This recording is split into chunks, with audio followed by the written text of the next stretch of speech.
What will dictate our response then? Well, first of all, we need to understand the urgency of the situation and what we're being asked to contribute to that emergency.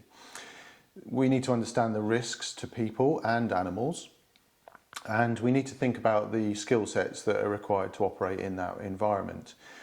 But also we need to perhaps think about the level of command and control that's required. If we're in a highly public space, or if we are dealing with multiple agencies, then the level of command and control needs to be extended to meet the needs of that incident.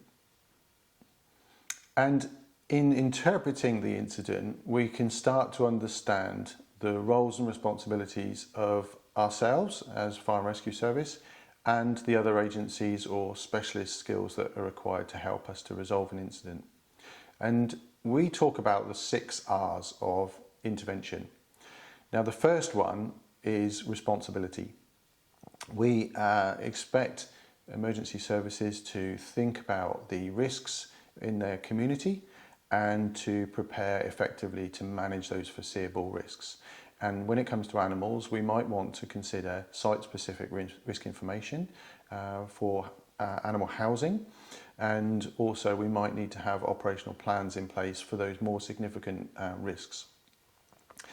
We also need to consider the way that we manage incidents, so not just the skills we need to perform a task, but also the management of that incident. How well informed are our commanders and how well informed are our other agencies? One of the key drivers for the animal intervention is our responsibility under the animal welfare legislation, which places sometimes a temporary responsibility on an emergency service if they are in charge of an animal. Now, any incident, we may have animals present or they may be directly part of the incident, but we must, as an organisation, take responsibility for any animal that sits within our jurisdiction or our incident ground. And the reason for that is because the custodian of the animal, who is the primary responsible person, often can't make informed choices on behalf of their animals, either because the situation has overwhelmed them as an individual, or it's because we've excluded them from the scene because of the hazards. So the next important R is risk intervention, and this is starting to understand where humans may be immediately at risk from the environment or from the animals that are involved. This is where we may have to intervene in a time-critical manner to save savable human life, that is. A rescue is a situation that falls outside of the capabilities of the custodian of the animal, and it requires specialist knowledge and specialist skills for the animal itself, the task, or the environment that it's found in. So rescue and risk intervention very much in the wheelhouse of the Fire and Rescue Service.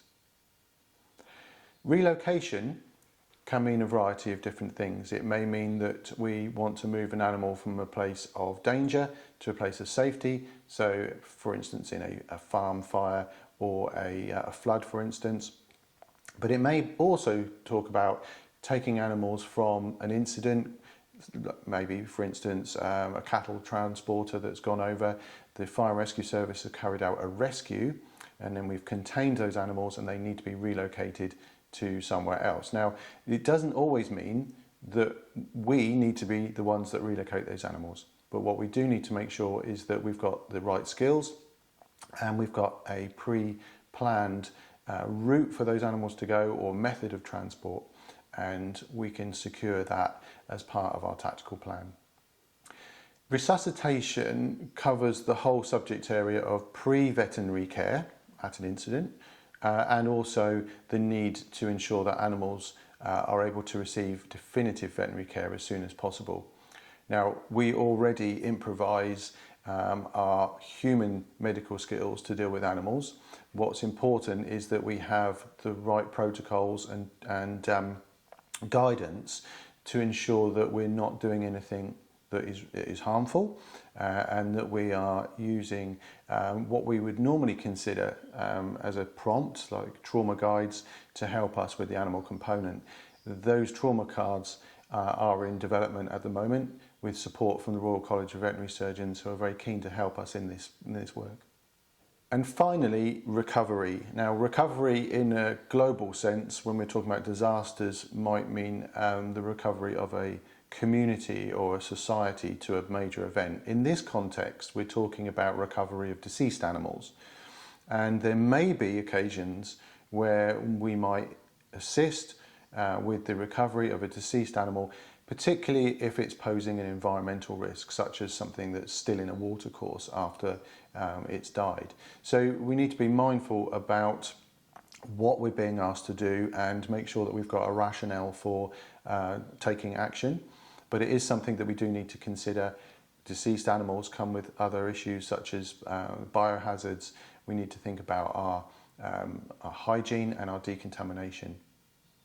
We also need to think about the social aspect of this as well, and in any incident we will act with compassion, and there are occasions when an animal may have died during the rescue or may have been euthanized because it wasn't viable, and we need to consider, is there anything that we can do that will alleviate some of the distress to the owner? In a small animal sense, it could be covering the animal up or putting it into a body bag so that they're not having to deal with that aspect of it. With a large animal, it may be relocating it to an accessible place for it to be picked up by the appropriate specialist. So just really, there's no hard and fast rules with this. We need to think about why we're being asked to do something and what benefit it will bring, and then if we can intervene, then it's appropriate to do so.